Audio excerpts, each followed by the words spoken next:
In 1970, a man and his two daughters noticed a strange burning smell while hiking. It seemed to get stronger as they moved forward until they finally found its source, the body of a woman laid across a rock. Her possessions were laid ritualistically in a circle around her, with every single label and logo destroyed. She had severe burns all over the front of her body, making her completely unidentifiable.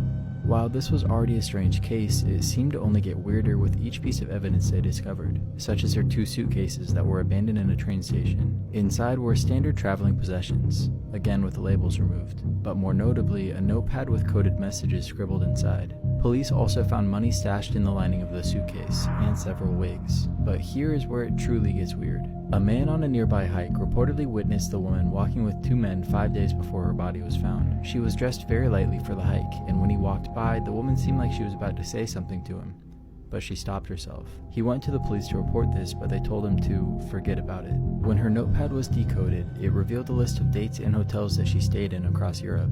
She used a different identity at each one. Her autopsy revealed that there was soot in her lungs, meaning she had been burned alive, and she also consumed over 50 sleeping medications. Because she carried several passports, wigs, and left minimal traces anywhere she went, it's widely believed that she was a spy who was discovered by opposing intelligence. However, it's very unlikely that we'll ever know for certain. This influencer's body parts were found in pots of human soup just last month. On the 15th of February, 28-year-old model Abby Choi posted a beautiful photo on her Instagram. She had no idea of her horrific fate less than 2 weeks later. On February the 25th, 2023, police made a horrifying discovery. A splatter-proof makeshift butcher's workshop was found in a rented 3-story home. Inside of the home, they found 2 human legs in a fridge and Abby's decapitated head in a soup pot. Alongside the head, carrots and radishes were also in the process of being cooked. Minced human meat was also found at the scene.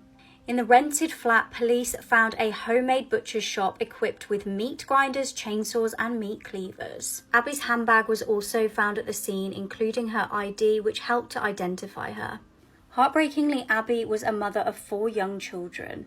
Police in Hong Kong have charged Abby's ex-husband, Alex Kwong, his father and brother with the murder. It's alleged that the 3 men rented an apartment where they'd meticulously planned the murder. It's also alleged that the motive for the killing was a family dispute over money. Abby's children are now being looked after by her mother. Is this disturbing image key to solving the mystery of a missing woman? It was January 2006 and Jennifer Kessie was living in Orlando, Florida. She was a beautiful, successful 24-year-old woman with a bright future ahead of her. She just actually purchased her own property and been promoted at work. She went missing on the 23rd of the month. The last time she was seen, she left work at 6 p.m. and spoke to her dad on the phone while driving home until around 6:15.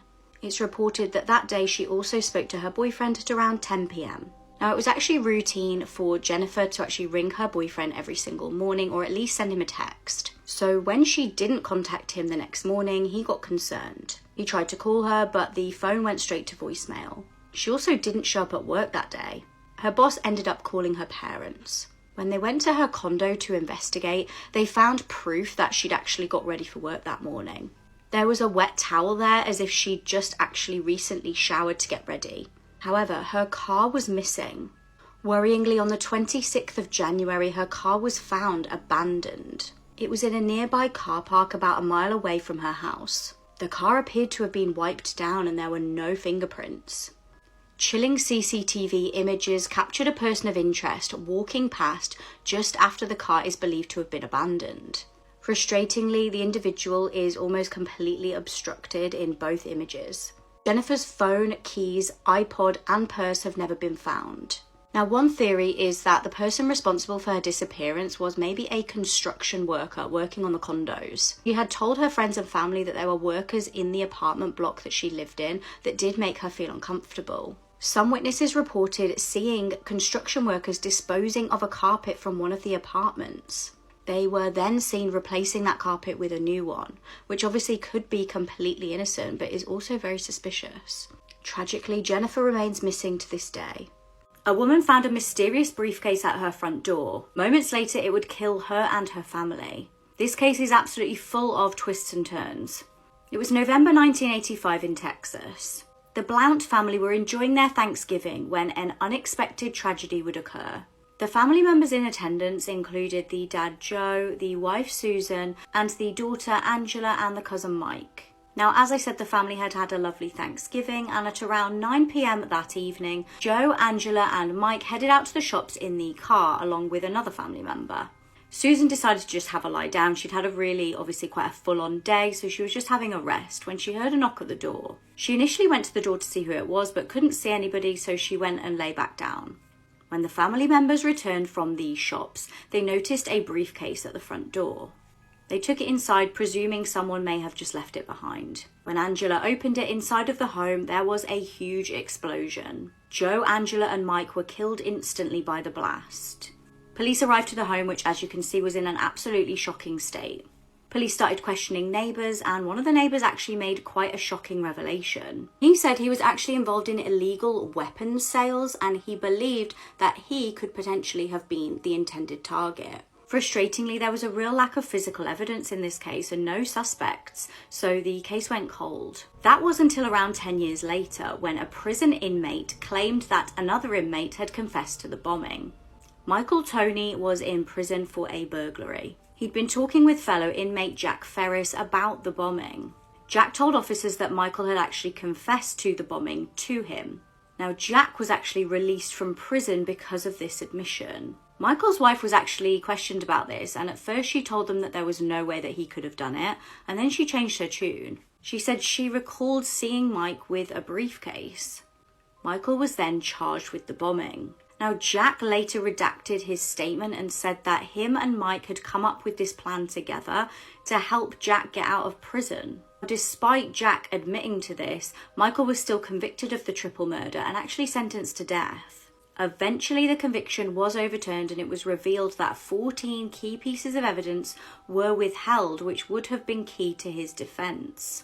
In another twist in this case, he was released from prison in September 2009, finally thinking he was free to live his life, and tragically, just 1 month later, he was killed in a car accident. The triple murder case remains unsolved to this day. Do you know Mary Bell? Do you know what she did? Mary Bell was an 11-year-old killer. She took the lives of a 3-year-old and a 4-year-old little boy when she was still a child herself, both death by strangulation. 11-year-old Mary Bell even carved the letter M on one of her victims' stomachs using a pair of scissors. Seemingly out of nowhere, out of pure cruelty. Terrible case, horrendous, dark, and honestly scary. I was listening to Candace DeLong on Killer Psyche. She did a deep dive on this case. She's a former FBI agent and a criminal profiler, right? So she has seen a lot. She went into depth about how these murders affected the community, what left people shocked, and how investigators were shocked themselves. And they were investigating and looking into the deaths and realized that all of their signs were pointing to their killer that they were looking for being another child, because they could tell that not much force was used on the victims. They also found some notes as evidence. They were handwritten. One of those notes said, quote, "I murder so that I may come back." And by the way that they were written, they were kind of sloppy. Things were misspelled. It looked like a child wrote it, so much so that detectives themselves thought that it must be a kid or child playing some sort of sick joke. But what really made a light bulb go off in investigators' head was when they were interviewing Mary Bell, this kid, and she mentioned scissors. Remember, we think scissors were what was used to carve the letter M on one of the victims? Well, in her interview with police, Mary Bell brought up scissors. That information had never been released to the public. So investigators then, when they were talking to Mary Bell, who was only 11 years old, they were convinced that she could be the one responsible for these crimes. It does make you think, what went wrong? What happened in that child's brain to make them commit such horrible acts? When Candace talked about her research in Mary Bell's childhood, in her life experiences, and connecting some of those dots to the crimes, word why was used a lot. Why would someone do something like this? Why would someone want to take someone's life away? And why would a child ever take another child's life? And the points that Candace brought up, I have to tell you about them. I'm basically going to leave the floor open for you guys. We're going to use the comment section as a big group chat because this is really fascinating to me. She talked about how many courts decide if someone is guilty or not if they understand the difference between right and wrong, and or if they understand that their behavior was a crime. She talks about how at 10 or 11 years old, obviously your brain is not fully developed yet, about how death is a difficult concept to understand for anyone, let alone an 11-year-old child, about how children learn what is right and wrong from their parents. Discussing information that Candace has from her experiences in crime cases, she's trying to get a better understanding of how the justice system deals with sentencing child killers and diving in deep to figure out what justice really looks like. Mary Bell was sentenced for her crimes, but she was released released when she was 23 years old. Mary Bell is still alive, out there, living her life with a different name. The question that I was left with, and what Candace discussed on her podcast, is,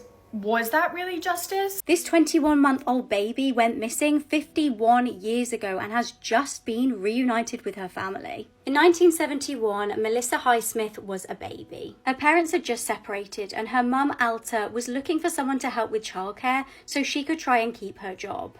She posted an advert in a local newspaper and got a reply from someone called Ruth Johnson. Ruth picked Melissa up from Atla's roommate one day when Atla was at work. The roommate reported that Ruth seemed to be nice and she was well dressed. She was wearing a bonnet and white gloves. However, tragically, the woman never returned, and this was the last time her mum would see Melissa for 51 years. The local community set out looking for baby Melissa, but the police had little to go off. Atla had been absolutely desperate for childcare, and with the threat of losing her job, hadn't been able to visit Ruth at her address prior to agreeing to the childcare. Ruth and Atla had arranged to meet prior to the initial babysit, but Ruth failed to show up. With limited options, once Ruth got back in contact, Atla took her up on her offer. Melissa's case would go cold for half a century. In November 2022, there was a false sighting of Melissa. Despite the disappointment that this caused the family, it also spurred them on to start looking again. Melissa's dad submitted a home DNA test kit. The results that came back were shocking. The test was able to link Melissa's parents to grandchildren they didn't even know about. Melissa's dad was able to get hold of a marriage record and find Melissa on Facebook. Melissa was going by the name Melanie Walden. At first, Melanie was very skeptical when Jeffrey explained the situation. He managed to convince her that he was genuine by explaining to her the birthmark that he knew that she had on her back. Melanie agreed to a DNA test which once and for all confirmed she was missing baby Melissa. She finally got reunited with her family and revealed she'd actually been raised in a town less than 20 minutes from where she was snatched. Now, no information has been released about the woman who raised Melissa apart from the fact that she was abusive and caused Melissa to leave home when she was just 15. When Melissa confronted her about the news that she now knew, the woman that raised her admitted to knowing that she had been kidnapped. Melissa is now going by her birth name again and wants to have another wedding ceremony so that her dad can walk her down the aisle. After police received this disturbing phone call, they found a horrific scene. Lily James was a 21-year-old student and water polo coach from New South Wales. She went to Andrews Cathedral School and was a vibrant and outgoing girl. One of her friends described her as the nicest, kindest girl. She started dating fellow sports coach Paul Thiessen. She was dating him for around 5 weeks before her tragic death. Paul was 24 and was a former student of the same school.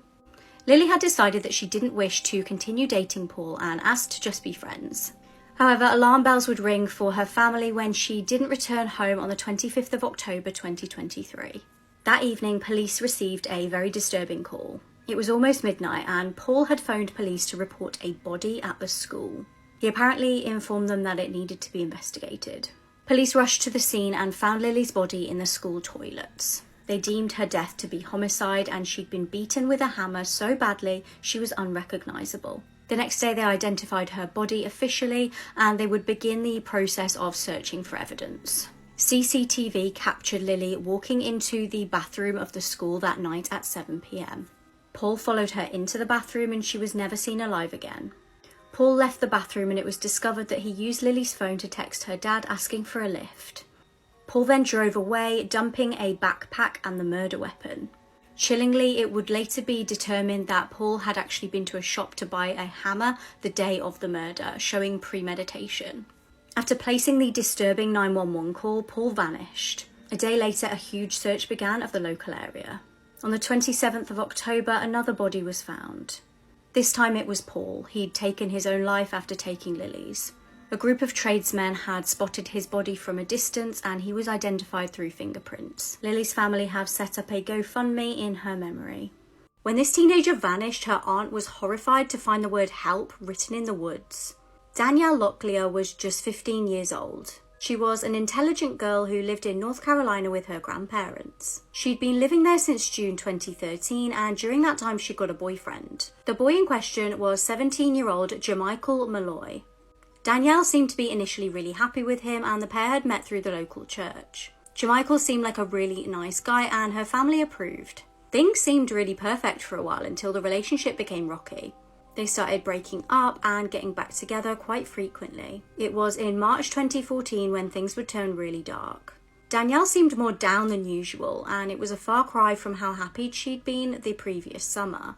Her family were very worried when she left home on the evening of March the 11th and failed to come back. She had told her step-granddad that she needed to drop something off at her friend's house. This wasn't too far away. She had told them which friend it was, and they knew it was just round the corner, so they didn't expect her to be out long. When she was still not home the next morning, they called police. Initially, investigators started wondering whether she had left of her own accord or maybe had been taken. They discovered that Danielle had been to a local hangout area the day she went missing, and this was a creek in Hope Mills. Now, Danielle's aunt heard rumours about the creek while Danielle was missing and went to investigate. Chillingly, she saw the word help written into the dirt on the trail. Danielle's aunt didn't know whether this was serious and had been left as some sort of clue, or whether it was just kids playing around. Then there was another disturbing find. It was one of Danielle's socks. The sock looked like it had kind of been rolled off of a foot. However, what we do know is that Danielle did make it home that day after hanging out at the creek. Her family had seen her that evening, and it wasn't until 9:45 p.m. when she said she was going for that quick trip to her friend's house. Police did confirm with the friend, though, that she never made it there. So this is obviously really confusing at this point, but stay with it because it will make sense in the end. Police decided to question the boyfriend, who claimed that he'd not seen Danielle for a few days, but he said that they'd broken up and she was struggling mentally. He said she was refusing to accept the fact that he had broken up with her, so he'd blocked her. Jermichael even had an alibi for that night. He said he was with his friend Dominic, and Dominic backed up the story. When police searched his phone, though, they found something shocking. Texts between him and Danielle were talking about Danielle being pregnant. Jermichael's phone also had text messages back and forth with other girls the night that Danielle went missing. Police figured he couldn't be involved. He had an alibi that night with Dominic, and he was also just texting other girls randomly that night. It was an agonising few weeks until April the 2nd when there was finally some news, but unfortunately it wasn't good. An off-duty police officer spotted something off a bridge near the South River. Tragically, it was Danielle's body. Shockingly, she had large blocks tied around her waist and a sock in her mouth. This was clearly a homicide. The autopsy confirmed that Danielle was not pregnant at the time and had died from asphyxiation. Danielle had interestingly been found less than a mile from Jermichael's home, so he was made prime suspect. In his house, they also found blocks and rope that matched the ones that were found on Danielle's body. They also found Danielle's phone nearby, which contained a terrifying voicemail from Jermichael. He stated, "If you come around me, I will kill you." On April the 9th, he confessed. It transpired that on the evening that Danielle had vanished, Jermichael and Dominic drove with Danielle to that creek. So we now know that she'd been there twice. Once the day that she'd gone missing, and then in the evening she had also gone with Jermichael and Dominic. The couple had got into an argument about the apparent pregnancy, and it had turned physical. Jermichael strangled her, and Dominic helped him drag her dead body to the car. They tied blocks to her and dumped her in the river. Both males were arrested and charged, Jermichael with second-degree murder and Dominic with accessory after the fact. Dominic got 6 to 8 years in prison, and Jermichael got 25 to 31 years. The 17-year-old murderer who lived in his victims' walls without them knowing. This case sounds like a twisted horror film. Hi, I'm Meg. I talk about true crime. Let's get into this case. Daniel LaPlante was born on the 15th of May, 1970. And he did not have the best upbringing. His mother saw him as like a golden child and ignored all of the warning signs. And he was also abused by many adults in his life, including his father, stepfather, and his psychiatrist. As he grew into a teenager, he was very troubled, and people knew this. People he went to school with in Massachusetts thought that he was really creepy. Something just didn't seem right with him. When he was only 16, he found his first family to torment. This family was the Bowens, and it consisted of a father and his 2 daughters. The Bowens had recently lost their mother, which was obviously super traumatizing. And it just makes everything that Daniel did so much worse. Daniel started hiding in their walls. And he did this for nearly an entire year undetected. At first, they think that he did it to start spying on one of the daughters, but it turned super sinister really quick. He learned that their mother had died, so he started messing with them. He started making the family think that they were being haunted. He would move things around, break things, all of the above. And this poor family was terrified, and they had just lost their mother. Mr. Bowen was actually the one who discovered that he was there. He was actually hiding in one of the wardrobes, and when Mr. Bowen opened it, Daniel was just in there with a machete. He got away, but the police were called, and he did in fact return to the house a few times. Mr. Bowen, one day when he was coming home, saw him through the window smiling at him. The police were obviously called, and when they showed up, they walked into the home. There was a knife stabbed into one of the family pictures that said, "I'm still here, come find me, I'm gonna kill you all." I think this is when the police actually started believing the family. That's when the police discovered a tiny space that you could fit between in the walls. And that's where they found Daniel and arrested him for the first time. He was arrested and put in a juvenile facility, and eventually he was moved into an adult jail, but his mother ended up paying his bail. By the time she paid his bail, he was 17 and he was released awaiting trial, and this was the biggest mistake anybody could have made. Because what happened next was just, a case has never made me feel like this. It's just so disgusting and sad what he did next. Less than a week after Daniel was released, he broke into another home and stole some of their guns. He also stole some money. His parents would end up finding these guns that he stole, but he convinced them that he had had them the whole time and he bought them way before he went to jail the first time. And they believed him. I don't know why. And that's when he decided which family to target next. November 16th, 1987, he broke into the home of the Gustafsons for the first time. He stole a few, random things just to make them aware that someone was there. He then asked his brother if he could have some bullets because he wanted to melt them, like some sort of art project. And his brother actually ended up giving him these bullets. Little did the brother know that those bullets would end up taking the lives of 3 people. December 1st, 1987, he entered their home again.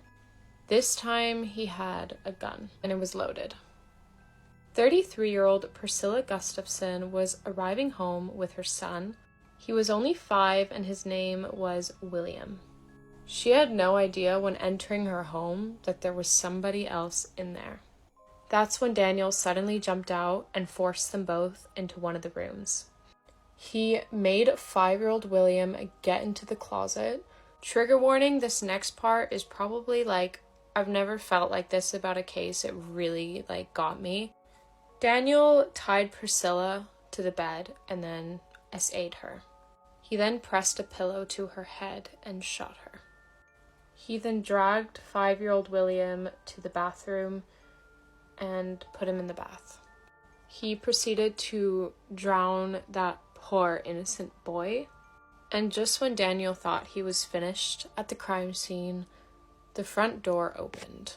It was Priscilla's 7-year-old daughter, Abigail, coming home from school. He did the same thing to Abigail that he did to her brother. And not that it matters, but I can't find for the life of me, why he did it. I feel like a lot of people who do horrible crimes like this usually have a reason, and maybe it's because the kids were happy, it was a happy family, and he didn't have that. There was one remaining member of the Gustafson family, and that was the father, Andrew. When he got home from work, he walked in to a very eerily quiet home. And when you have kids that young, you never walk into a quiet home. Andrew had to discover his wife and 2 kids dead. He was the only member left alive because Daniel had left at that point. The part of the story that really gets me is that it was December 1st. All the Christmas decorations were up. He had to pass the Christmas tree, the stockings, and then find his entire family murdered because of a 17-year-old boy. As Andrew Gustafson was discovering that his entire family was murdered, Daniel went to his niece's birthday party and he was acting as if nothing had happened. He was 17 years old. It's just completely baffling. Forensic dogs were called in for the crime scene investigation, and they basically led the police to Daniel's home, which wasn't far away. When the police arrived at Daniel's home, he escaped through the back door, but they found all the evidence that they needed. In Daniel's room, they found everything they needed. Everything that had been reported missing from the Gustafsons' home was found, and a shell casing for a bullet that matched the bullet that killed Priscilla. He did run, but he was caught not long after. And obviously he was arrested and given 3 life sentences. And he is never going to be granted parole, so he is never getting out. This is him then, this is him now. According to a psychiatrist, he felt no remorse for the crime at the time, and there's debate now on whether or not he's rehabilitated, but his psychiatrist says that he is not. He thinks he is, but she is like, no. I can't imagine as well, so that original family, the Bowens that he tormented, imagine how they would feel. All true crime fanatics have that one case that keeps us up at night, and mine is the murder of Lindsay Buziak. In 2008, 24-year-old Lindsay was an ambitious real estate agent living in Vancouver with her boyfriend of 2 years, Jason, who was also a realtor. The couple worked for Jason's mother, Shirley, and they also lived in a condo that Shirley owned. All of Lindsay's friends and family knew that Shirley was controlling and over-involved in their lives, and behind closed doors, Jason was the same.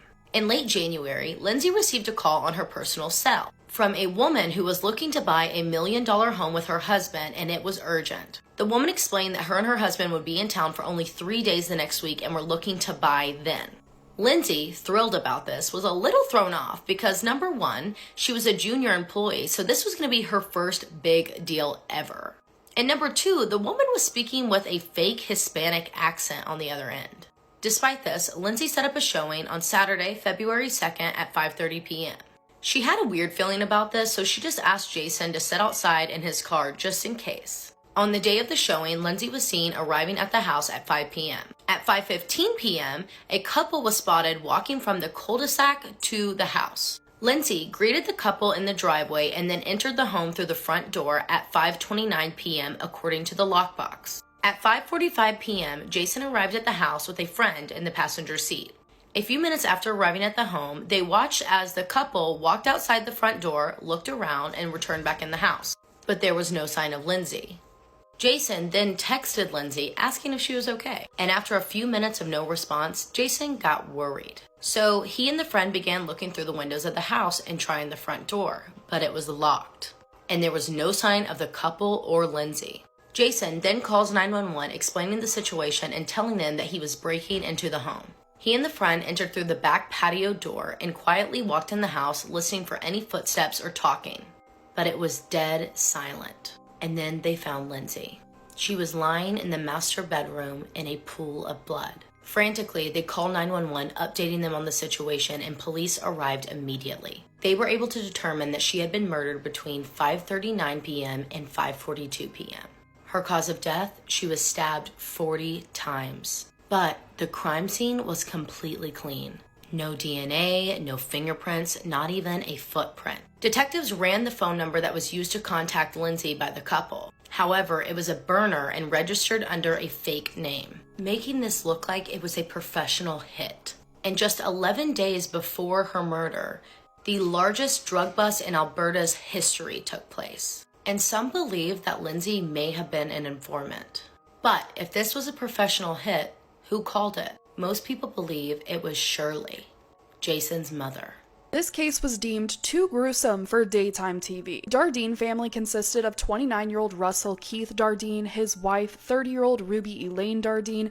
I want to note here they like to be called by their middle names, and that is what I will be doing. Keith and Elaine had a 3-year-old son, Peter, and they lived a pretty quiet life in Illinois. By 1987, Elaine had become pregnant, and this was the couple's second child, and they had decided if their baby was a boy, they would name him Ian, and if it was a girl, they would name her Casey. Because Elaine and Keith Keith lived in a smaller mobile home, they decided they would need more space with a new baby on the way, and by the end of 1987, they actually put their home up for sale. The new addition to the family wasn't the only reason Keith and Elaine wanted to move. They actually wanted to move back to Keith's hometown because the area in which they lived was growing in violence. In just 2 years' time, Jefferson County had been the location of 15 other homicides, and these were very violent crimes. In 1985, a teenager by the name of Thomas Odell had killed his parents and 3 siblings, one by one, as they each returned home. In May of 1987, a 10-year-old girl had been SA'd and murdered in the area, and this caused Keith to become very overprotective of his family. One night, a young woman came to the Dardeen home and asked if she could come in and use the phone, and Keith actually refused to let her in because of all these horror stories going on in the area. On November 18th, 1987, Keith failed to show up for work.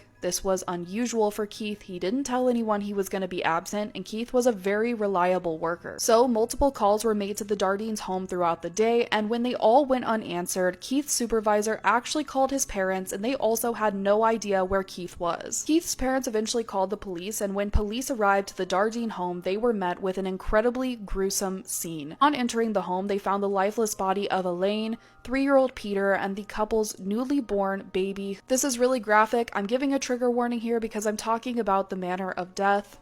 But when Elaine and Peter were found, they had been bound with duct tape, and they had been beaten so severely that Elaine had actually given birth to her little baby girl. It was clear that whoever did this to Elaine and Peter also took the life of the newborn baby as well.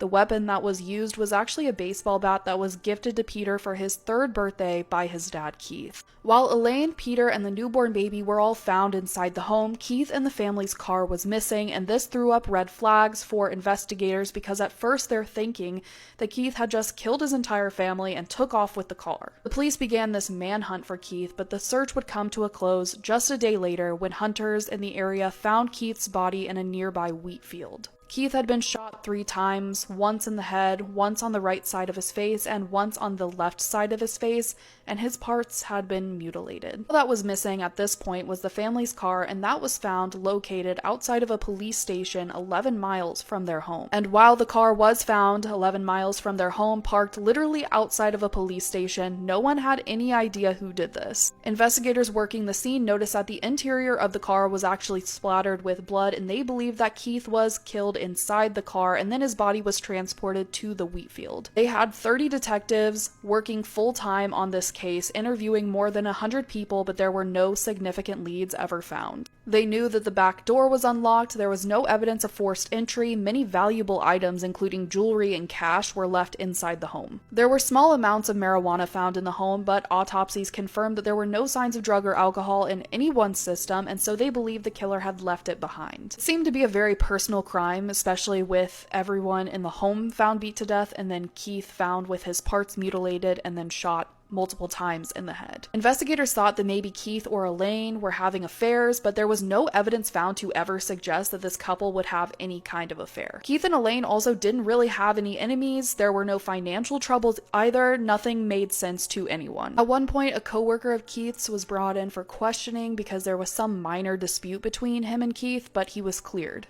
The Dardeen family's case sat cold until 2000 when serial killer Tommy Lynn Sells was arrested for killing 2 little girls. Tommy claimed that he killed the Dardeen family along with 70 other victims whose cases were unsolved, and while it was confirmed that he did commit at least 22 of those murders, the investigators were never able to link him to the Dardeen family. Tommy claims that he met Keith at a truck stop, but then he changes his story and says that he met him at a local pool hall. He says that Keith had invited him for dinner and some kind of sexual scenario with him and Elaine, and it just really didn't make sense. It was outlandish considering they had a 3-year-old at home, Elaine was pregnant, and Keith was really protective over his family during this time, especially the fact that he wouldn't even let a young girl come into his house to make a call. And as they continued to interview Tommy, it became clear that his claims were less and less reliable. He incorrectly answered questions about the case. He only provided details that were publicly posted to news sources. It was just very far-stretch. Tommy Lynn Sells was executed in 2014, and to this day, no one has ever been charged with the murders of the Dardeen family. This teenage boy was found dead under really mysterious circumstances after a 4-day party. This case is currently unsolved and ongoing, and we haven't covered an unsolved case together in a really long time, so I'm really interested to get your guys' take on this. Back in September 2023, shortly before 6 a.m., the body of 19-year-old Noah Presgrove was found alongside a highway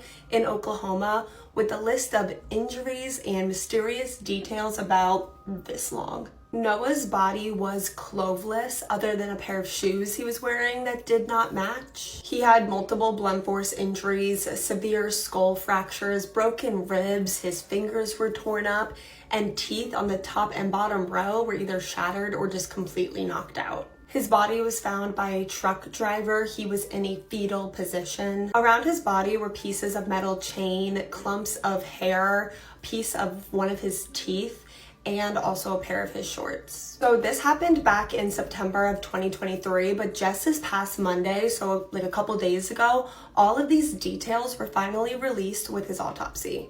Investigators do not believe that this was a hit and run situation, but as far as we know, they aren't considering it foul play either. So what other explanations are there? The night that Noah passed away, he was actually at a party about a mile away from where his body was found. A lot of sources actually say that this was a 4-day long party just full of ratty teenagers and early 20-somethings, and that earlier that night, Noah and a group of other guys at the party were messing around with some ATVs, and there was some kind of incident where Noah was injured. It's possible that some of the injuries that Noah had on his body when he was found dead were from this ATV incident, but we just don't know. Shortly after this ATV incident, Noah got in a fight with his girlfriend. I don't know what the fight was about, but it made Noah so upset that he decided to leave the party. And then a few hours later, shortly before 6 a.m., his body was found on the side of that highway. Something I find interesting about the girlfriend is Noah's family, or at least his sister, has gone on the record saying that she had no idea about this girlfriend's existence at all. Honestly, Noah's family is just really suspicious of everything in this case. They say they're not getting any answers from the police, and it is a small Oklahoma town, so maybe there's a cover-up involved. There's a lot of discussion about this ATV accident that Noah was in a few hours before he passed away. Some people think that maybe he was more injured than he thought he was, and because of the adrenaline and alcohol, maybe he didn't realize and had some kind of internal bleeding, which led to him passing away. And I would be more willing to believe this theory, except for the fact that Noah was found not wearing clothes. This is the one detail that stops me from believing that this was anything other than foul play. Personally, and this is just my theory, I think it makes the most sense that Noah was jumped by a group of guys that were at that party. Maybe it had something to do with the fight that he had got in with his girlfriend. Maybe it didn't, but that group of people that jumped him then removed his clothes to kind of further humiliate Noah, and he tragically succumbed to his injuries. I really just hope, with the amount of attention that Noah's case is getting on social media since his autopsy was released on Monday, that it'll put some more pressure on the police that are on this case to really just get his family answers. She claimed that her daughter's ghost was visiting her every night, recounting the details of her murder, even identifying the killer. In case you didn't know, it's October, which means spooky season, and I figured what better way to kick off the spooky season than share a case where a ghost identified her killer. This is the case of Zona Heaster Shue, the only documented case where a ghost actually helped secure a conviction in court. Also, I apologize if I'm mispronouncing any names here. Kindly let me know in the comments. Now, our case takes place in 1896 in Greenbrier County, West Virginia. 23-year-old Zona Heaster met 37-year-old Erasmus Trout Shue. He was a drifter who stumbled into Greenbrier County in hopes of working as a blacksmith. The two were very quickly attracted to one another, and despite Zona's mother's disapproval, they were married just a few weeks after they met. The two lived together as husband and wife for a few months months until January 23rd, 1897, when Zona was found dead inside their home. A young boy that Erasmus had sent to the home walked in and found Zona lying on the floor at the bottom of the stairs. This boy had just come over after Erasmus asked him to see if Zona needed anything from the store, and here Zona was lying at the bottom of her steps, dead. One hand was on her stomach, her head was tilted slightly to the side with her eyes staring wide open. No doubt this was absolutely horrifying for this little boy to walk in on, so of course he ran home to tell his mother what he had just found. Soon enough, the local doctor and coroner, Dr. George W. Knapp, was sent to the home where he arrived an hour later. Within this hour that it took for the doctor to get to the home, Erasmus had returned home, carried Zona up the stairs, laid her on the bed, and dressed her in a high-neck, stiff-collared dress. If you're asking yourself, why is the detail of this dress so important? It's the fact that it completely covered her neck. And the whole entire thing was very odd because why did Erasmus need to change her clothes and dress her himself? At the time, the proper thing to do was for the ladies of the community to wash and dress the body in preparation for burial. When the doctor arrived, he looked at Zona and he tried to find a cause of death, but Erasmus stayed by his wife's side, cradling her head and sobbing. To Dr. Knapp, this man was obviously grieving his wife, and because of this, he only gave her body a quick look. However, he did notice she had some bruising to her neck. As the doctor tries to take a closer look, Erasmus erupted in a violent outburst, causing the doctor to quickly label Zona's death as everlasting faint, and he changed her death to childbirth without even knowing if Zona was pregnant. The doctor quickly sent for someone to notify Zona's parents of her death, and word quickly spread throughout this community. When Zona's mother heard of her death, she said that the devil had killed her himself. By January 24th, just one day after Zona's death, her body was taken to her parents' home for the wake. Many people came by to pay their respects, and they all noticed the strange and very bizarre behavior of Erasmus. He would not allow anyone to get too close to her coffin, especially while he was placing a pillow on one side of her neck and a rolled up cloth to the other side. He also tied a very large scarf around Zona's neck, and he said it was because it was Zona's favorite. Now, of course, this odd behavior caused everyone to talk and speculation began to grow, but for Zona's mother, Mary, she was very convinced that Zona's husband had some part in her death. And according to Mary, every night for the next 4 weeks, she prayed that her daughter would return to her and reveal the truth about how she really died, and a few weeks later, her wish came true. She said that Zona would appear to her at night and tell her over and over again about how her husband had murdered her. Now, apparently, Zona's ghost told Mary that Erasmus had been abusive. He attacked her in a fit of rage after they got into an argument over dinner, and he broke her neck. With this information, Mary decided that the ghost of Zona was just so detailed she couldn't ignore it. She had to go immediately to the local prosecutor, and she tried to convince him to reopen the investigation. She told him all about how Zona's ghost visited her, telling her how Erasmus was the one who killed her by breaking her neck. And sure enough, Zona's case was reopened. On February 22nd, 1897, Zona's body was exhumed and a proper examination of her body was finally performed. In this makeshift autopsy room were a jury of 5 men, officers of the court, Erasmus, and the little boy who found Zona's body, which is absolutely insane to me. I don't know why he needed to be there, but it was the 1800s, so. The doctors examined Zona and found that her neck was in fact broken. It appeared that her windpipe had also been smashed, and on her neck were the unmistakable impressions of finger marks indicating that she had been choked. Erasmus was immediately arrested and charged with murder, where he entered a plea of not guilty. As Erasmus awaited trial, more information about his past came to light. Apparently, Zona had been his 3rd wife. His first wife, Allie, claimed that Erasmus was violent and had frequently beat her. As for his second wife, Lucy, she had died just 8 months after their marriage under very mysterious circumstances. According to Erasmus, Lucy fell and hit her head on a rock, but not many people believed him. However, before anything could be done, Erasmus fled the area, where he ended up in Greenbrier County and met Zona. Now, Zona was mysteriously dead just months after they got married, much like his second wife, which was very weird. And the trial of Erasmus Shue was the only documented trial where a ghost testimony secured a conviction. During the trial, the prosecutor did not mention Zona's ghost. He focused on the facts of the case. the violent history of Erasmus, the way in which Zona was found, and of course her broken neck and crushed windpipe. As for the defense, they obviously heard all about the rumors of Zona's ghost visiting her mother, and when they approached Mary on the stand, their goal was to discredit her story, hoping the jury would see her as unreliable, but this plan backfired. Mary proudly told the court about the appearance of her daughter's ghost, and despite extensive cross-examination, Mary would not waver from her account. Of course, Erasmus Shue was found guilty of murder and sentenced to life in prison. Many people were very angry about the sentencing. In fact, a mob formed in an attempt to take him from the local jail and hang him. The mob was disbanded, and all 4 of the mob's organizers faced charges. On March 13th, 1900, Erasmus Shue died in West Virginia State Penitentiary from an unknown epidemic that swept through the area. This is honestly such a wild story, but if I'm being completely honest with you, while this case is known for being the only documented case where a ghost helped secure a conviction in court,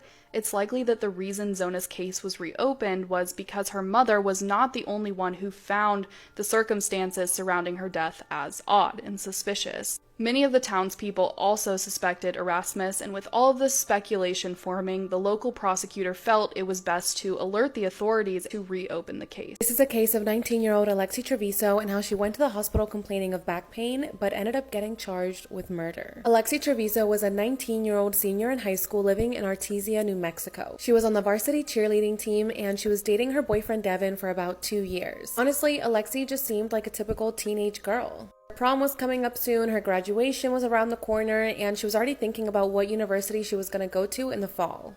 January 26, 2023, that day was pretty much just like any other day for 19-year-old Alexi. She went to cheerleading practice that day and got home in the afternoon. She spent some time with her family and then she went to bed. However, she was woken up in the middle of the night with severe back pain. This was like not normal back pain. Like Alexi was in so much pain that her mother decided to take her to the hospital. Alexi and her mother Rosa arrived at the Artesia General Hospital in the early morning hours of January 27th. Alexi checked in and told the doctors that she had really bad pain in her back, so they wanted to do a test to see if maybe she had a UTI or a kidney infection, since back pain can be a symptom of both of those things. So they're getting ready to do those tests, and then they asked Alexi, "Are you pregnant?" Which is a very common thing to ask. I mean, if you're a girl and you've gone to the doctor before, I feel like they always ask you if you're pregnant. On top of that, experiencing back pain can be a symptom of pregnancy. So the doctor asked Alexi, "Are you pregnant?" And she says no, that she's still a virgin and that she hasn't engaged in any sexual activity. So the doctor's like, okay, perfect. And they send Alexi over to go get a CAT scan done so that they can check for kidney stones. While she's getting that test done, the doctors decide to still do a pregnancy test just in case, because you never know. So they did a urine test, and when the results came back, they were positive. Alexi was pregnant. Now, of course, pregnancy tests can sometimes be inaccurate, so the doctors wanted to check her blood just to make sure that she was actually pregnant. While all of this is going on, Alexi tells the doctors that she needs to go to the bathroom. Like, she has to go number 2, and it's coming out like right now. So she gets up from the hospital bed and she literally runs to the bathroom holding her butt because she feels like it's going to come out. She locks herself inside the bathroom and she's in there for quite some time. Doctors and the staff at the hospital are getting kind of worried because she's been in there for a while and they know that she's pregnant.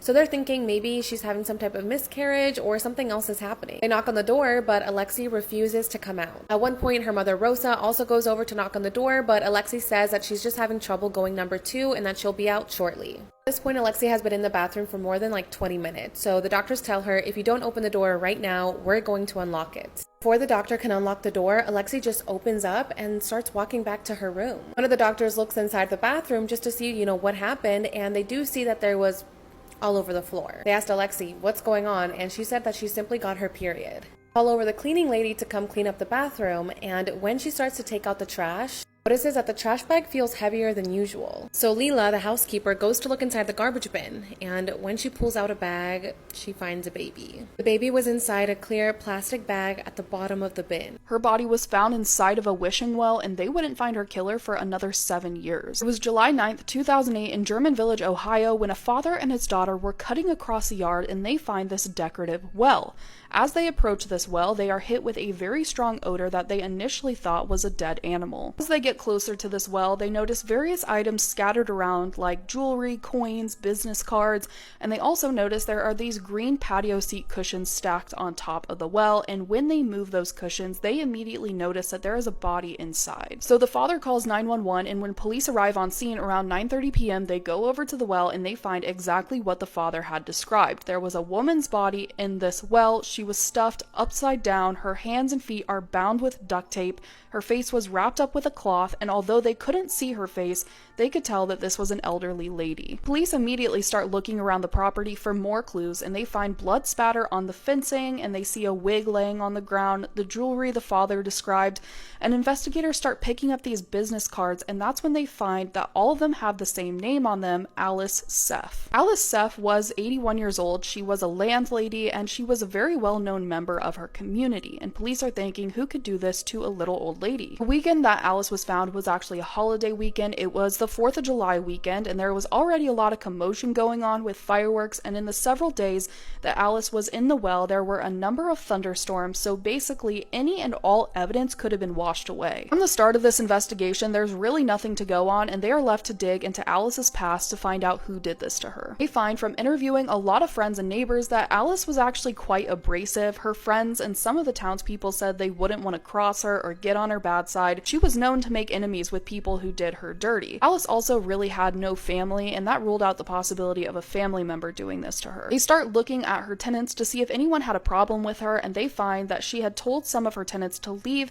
and they didn't want to, so she took their furniture and their belongings and placed it on the curb all by herself. But as they followed up with these tenants, there was nothing linking them to the crime. By digging into Alice's past, they come to find that Alice has a lot of money. She owned 17 properties around the town that she rented out, but the thing about Alice is that she never flaunted her wealth. She drove a beat-up car and pretty much wore the same clothes every day. Her friends told investigators that she believed this was intentional so that she didn't let people know that she was wealthy. But even though Alice didn't flaunt her wealth and her appearance and what she drove, she did carry a lot of cash around. And everyone who knew Alice knew that she only did her dealings in cash, whether it was having tenants pay for rent or services. Alice always carried a large sum of cash on her, likely in the thousands. In fact, on July 5th, she is seen on surveillance footage in the local hardware store, and she is seen pulling out this huge wad of cash, and this is significant because when they find Alice, she doesn't have this large sum of money on her. They also find out that her car is missing, so they list it as stolen. A few days go by and investigators get a call that a police officer found her car while he was on patrol, and it was parked in this new area of town. They bring this car in and they start working this car as their crime scene because they didn't really have anything to go off of at the original crime scene. Get in this car and they find that it's just filled with trash, and they can't really take that as evidence because anyone could have touched it,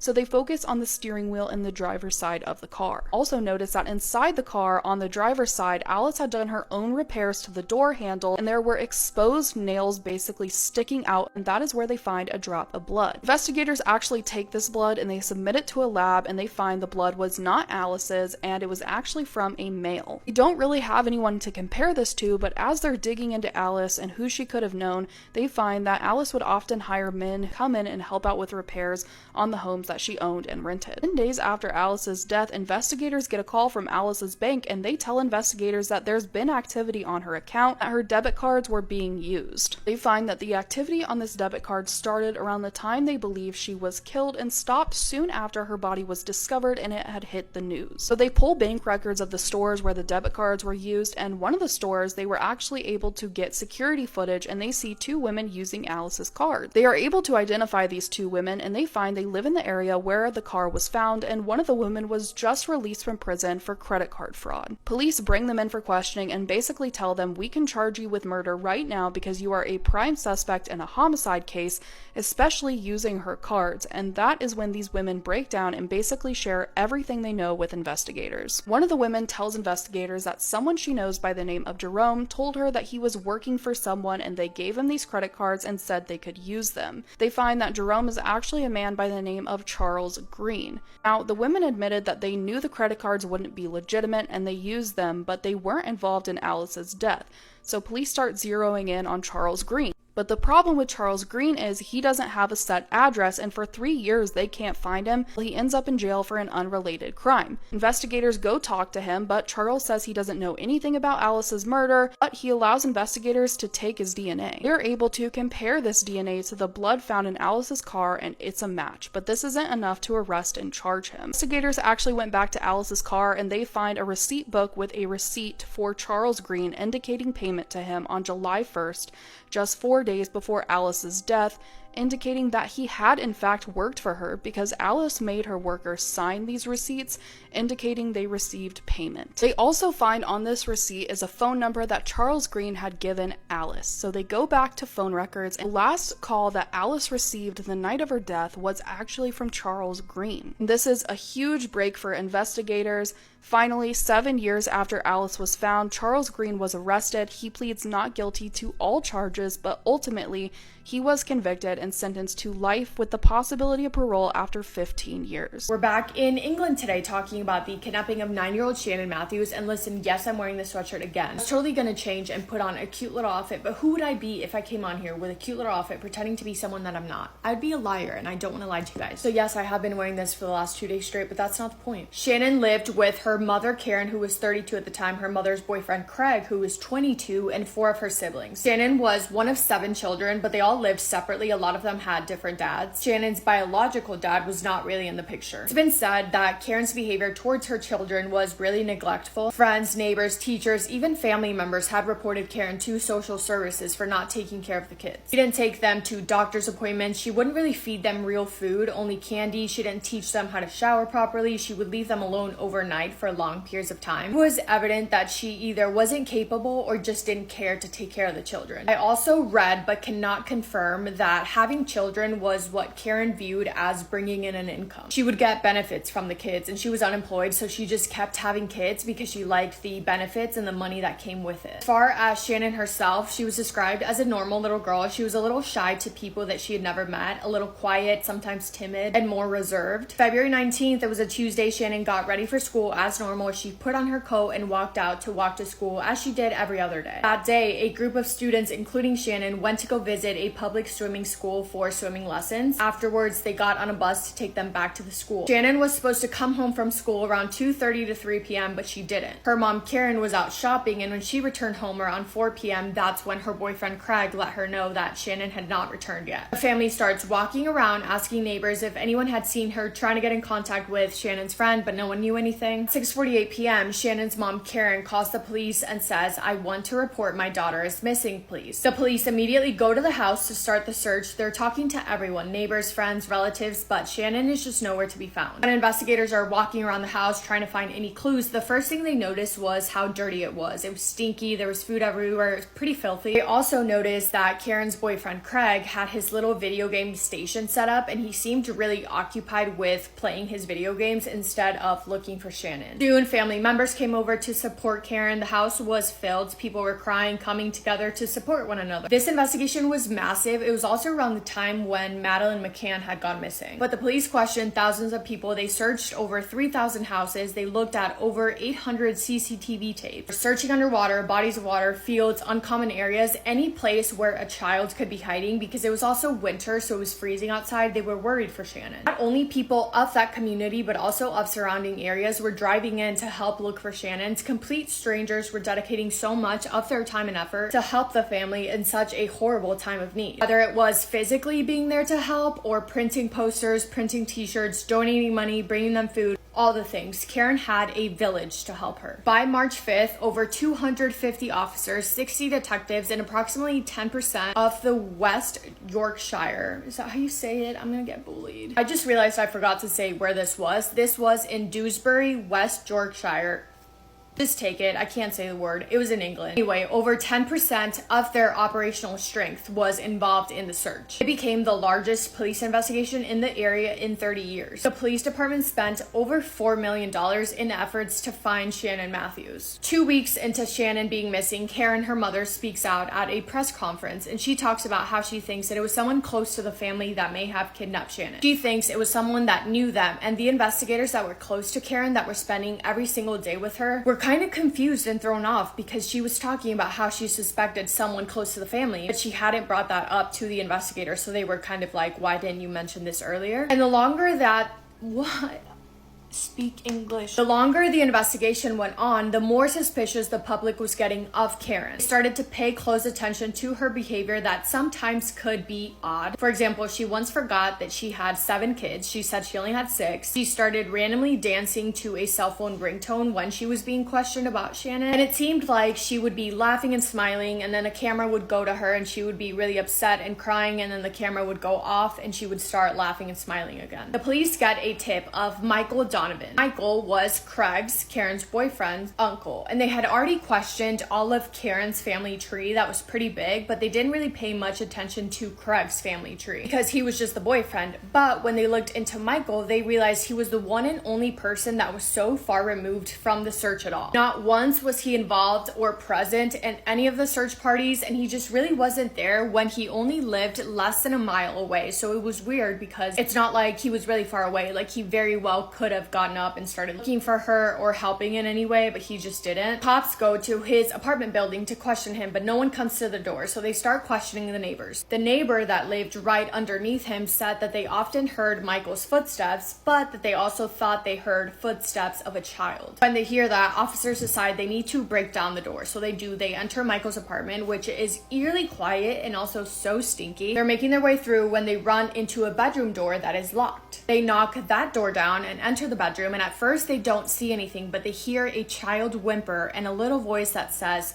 "Stop it, you are frightening me." The bed in the bedroom was one of those that had drawers underneath it, like in the bed frame. They're trying to open the drawers, but it's heavy, it's hard. A little girl's head finally pops out, and who was it? None other than Shannon Matthews. They get Shannon out, help her out of the bed, and they peek inside the drawers again, and there he is, Michael Donovan. Michael was being a child. He wouldn't get out. He was curled up like a little baby in there and wouldn't get out of the bed. "Mr. Man, the gig is up. You've been found. Get out." Anyway, they get him out, and he's arrested on suspicion of kidnapping. They found some things in his apartment as well. They found a long elastic strap that was tied to a beam in the ceiling. That's what Michael would use to tie up Shannon when he had to leave, to make sure that she could only reach the toilet and the bed. They also found a piece of paper with rules that he had given her, as well as things that suggested that he was getting ready to flee, so bags with clothing, cash, etc. Michael is taken to the police, and officers go to tell Shannon's family that she had been found. Everyone was over the moon. Her biological father had actually shown up as well, initially to help with the search, but when they told him that they found Shannon, he was so happy. You could see the relief in his face. Karen's reaction, however, was different. She was kind of in shock and very still, not reacting at all, and people were literally telling her to smile because they just found her daughter, and she was just kind of standing still. Shannon is still at the station. They're holding her for a little bit. Meanwhile, they're questioning Michael, and Michael says that all of this was Karen's idea, Shannon's mom. Michael says that Karen told him the plan and said, "Hey, I need you to fake kidnap Shannon. We're going to hold her until there is a reward higher than $50,000. And when there is, I will contact you and we can figure out next steps." But she never did contact him again. Michael tells the police that the way that Karen was explaining this plan to him was as a threat. She told him that if he didn't do it, she would have 3 men jump him. March 17th, Michael is officially charged and the trial is set for November. Back at home, Karen's friends are asking her a lot of questions, being like, "Hey, Michael is saying that this was all your idea. Your behavior